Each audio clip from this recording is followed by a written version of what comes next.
colonial disposition in international law, something that might commend it to you colonials over in the United States, has it that if a recognizable territory, and Catalonia is about 6% of Spain and 20% of its economy, wishes to form its own administration and votes to do so, then in international law it has the absolute right to do so, regardless of the constitution of the country it belonged to before.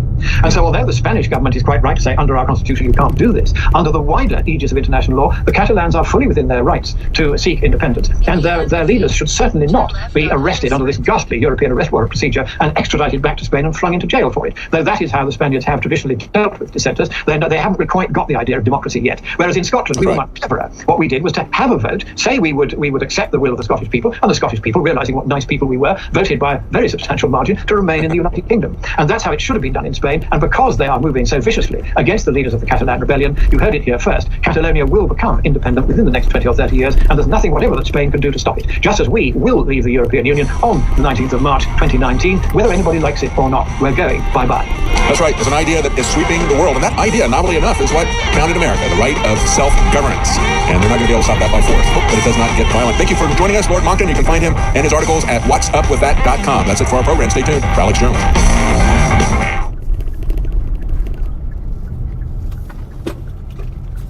At the UPS store, we know small business owners don't get to take days off. So if you need help with shipping this upcoming holiday, we'll be open. Come see us at the UPS store. The UPS store franchise locations are independently owned and operated. Services, pricing, and hours may vary. See Center for details. Turn left. Hey guys, welcome to episode 553 of the podcast. And if you guys want to check out the video version of the podcast, you could do so at extremehealthradio.com/553. And it was great to have Dave Murphy on in studio. So he came all the way from England for some projects he was doing in Oceanside, California, and we were able to grab him on his way back up to LAX and have a couple interviews with him in our studio. So this was a lot of fun. We talked about urine therapy. Now, urine therapy, we did another show all about urine therapy and written an extensive article about it, and we'll link those up in the show notes. But we talk about his experience doing urine therapy, how he did a urine fast. He fasted on his own urine for, I think, 30 days. He did a water fast. Incredible. Ben Molyneux from Freedom Main Radio. Do you love us? Do you love us? Well, let's see how you feel at the end of this conversation as we come between you and your possible pixel addiction. I'm here with Cam Adair. He's the founder of Game Quitters. No, it's not about stopping being a pickup artist. It is the world's largest support community for video game addiction with members in over 70 countries. So you want to check him out at Cameron Dare, Cameron Dare.com, twitter.com/Cameron Dare, and gamequitters.com. Cam, thanks so much for taking the time today. Thanks so much for having me.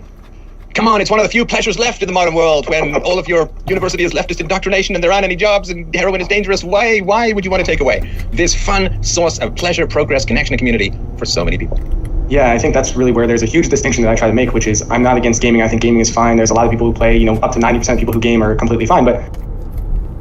Step right up, come on in.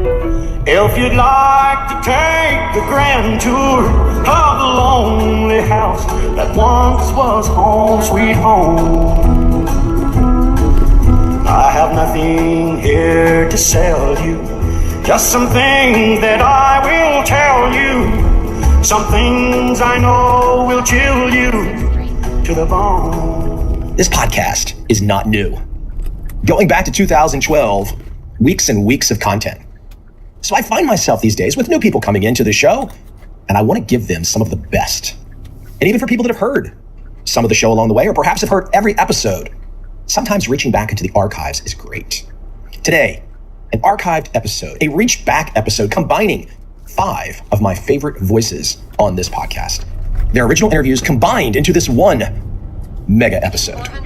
Now, before I jump into the mega episode, let me pause for a station break, a Mike Covell station break, a get your rear end over to Amazon and either buy a book for your good friend, your family member, your spouse, your girlfriend, your boyfriend, I don't care. Get in there and make a purchase. That sounds kind of crass. Oh, come on, I gotta pay the bills. Well, I really don't have to pay the bills anymore, but it's always fun to bring in new cash.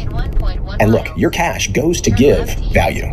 Go check out my newest edition of Trend Following 2017, 600 plus pages.